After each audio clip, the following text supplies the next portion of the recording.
Welcome to the Country Watch Political Intelligence Briefing, Quick Hits, a weekly briefing of hot stories across the world in brief. I'm Denise Youngblood-Coleman, the Chief Editorial Officer and Senior International Affairs Analyst at Country Watch. In this edition of the Political Intelligence Briefing Quick Hits, I'm going to focus on the war in Ukraine and that country's efforts to defend itself against Russia. First of all, let's talk about the international efforts to arm Ukraine against Russia. In the second week of April 2022, Russia launched a formal protest of the United States' shipment of weapons to Ukraine. In a diplomatic note known as a démarche to the United States Department of State, Russia warned of unpredictable consequences if the United States continued to send weapons to Ukraine. Nevertheless, after speaking with Ukrainian President Volodymyr Zelensky for an hour, United States President Joe Biden authorized an additional $800 million in security assistance to Ukraine. The additional $800 million would be for weapons and ammunition, including artillery, switchblade drones, armored Humvees and helicopters, and armored personnel carriers in anticipation of a new Russian offensive in the Donbass. Ukraine was still seeking aircraft from the West as it sought to stave off Russian air superiority. While the United States was not transporting whole aircraft to Ukraine, according to Pentagon spokesman John Kirby, Ukraine had received additional platform parts from other countries that would enable the country to increase their fleet size. On the ground in Ukraine, the strategically vital port city of Mariupol has been devastated after weeks of bombardment by Russia. After Russian forces laid siege, the city itself was left in absolute ruin, yet Ukrainian fighters in the city were still refusing to surrender to the Russian invaders. In the Azov steel plant, the last pocket of Ukrainian resistance remained in place, with fighters refusing to give up and rejecting a surrender or die ultimatum from Russia. Still, their situation was dire. Tweeting from within the besieged Azovstal steel plant, Serhiy Volnya from the 36th Separate Marine Brigade warned, "The enemy is outnumbering us 10-1. He also issued a desperate plea for assistance, saying that his Marines were facing maybe our last days, if not hours. He requested an extraction and transportation to a third-party state. It should be noted that in addition to Ukrainian fighters, there were civilians, including children, sheltering in place to hide from Russian shelling and bombardment. Inside that shelter, all inhabitants were without sufficient drinking water, food, and fresh air. The fate of most of the people in Mariupol was grim. As noted by Foreign Minister Dmitry Kuleba in an interview with CBS's Face the Nation, Ukrainians in Mariupol were encircled. Left unsaid but understood was the reality that there was no likelihood of rescue. The decision to fight on and defy the Russian surrender order was clearly ratified by the top echelon of Ukrainian leadership. In an interview with ABC News, Ukrainian Prime Minister Denis Shmyhal declared that they would fight to the end and there would be no intention to surrender. For Russia, the capture of Mariupol was of strategic importance, as it would mean securing a land corridor to the Crimean Peninsula while taking away the port city in the industrial heartland from Ukraine's control. As well, with the fall of Mariupol, Russian forces could be consolidated to carry out a massive offensive for control of the Donbass.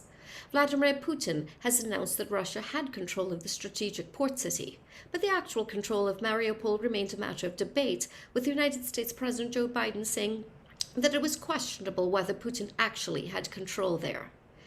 In other developments, Russian President Vladimir Putin has said that his country has successfully test-launched an intercontinental ballistic missile, an ICBM, with the potential to carry out significant nuclear payload.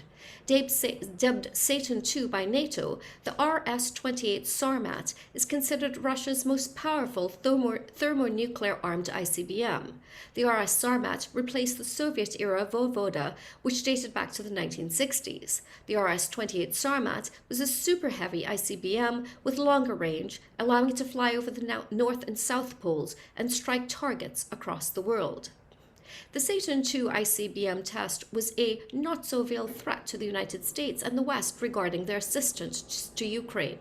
It was also an extension of the ongoing strategy from Russia since the start of its invasion of Ukraine, which was to threaten unprecedented, read nuclear, consequences for countries daring to interfere with its assault on Ukraine. For its part, the United States Pentagon has emphasized that the Russian test launch of the RS-28 Sarmat did not present a significant threat to the United States. Indeed, the Pentagon diminished the threat posed by Satan II, saying that the American people should be resting assured that we are fully prepared.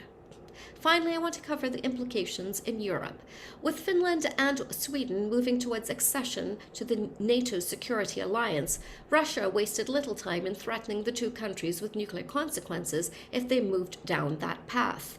To date, Finland and Sweden have been non-aligned militarily. The Russian invasion of Ukraine changed the calculus of both countries, compelling them to pursue NATO accession in the face of clear Russian aggression.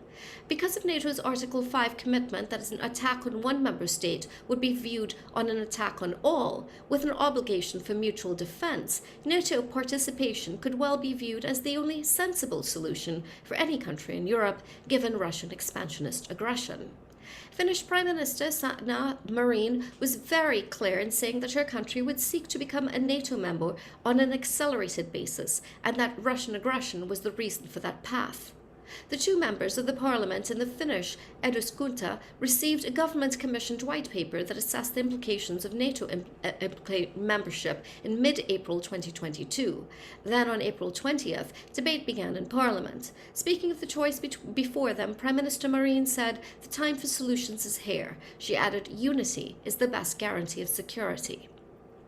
Meanwhile, in Sweden, the ruling Social Democratic Party, as well as Swedes generally, have been against NATO membership. More recently, though, they have signaled interest in reviewing their position.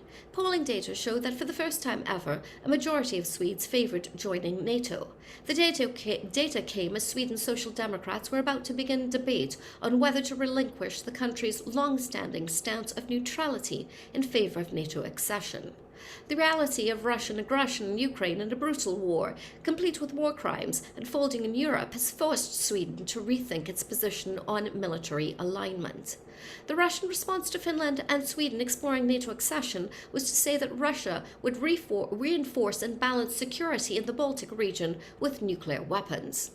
Ironically, the very thing that Russian President Vladimir Putin has sought to prevent with his aggression in Ukraine and with his nuclear threats to the West, the expansion of NATO, was very likely happening. Indeed, with NATO being joined by Finland and Sweden, NATO's forces would conceivably be relocated right on the Finnish-Russian frontier.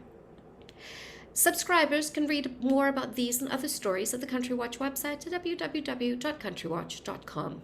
I'd also like to take this time to mention my comprehensive Afghanistan withdrawal report called Sunset in the Graveyard of Empires, which is available for purchase from the Country Watch website at www.countrywatch.com. Thank you for your time, have a great day, and remember now, more than ever, we live in an interconnected world.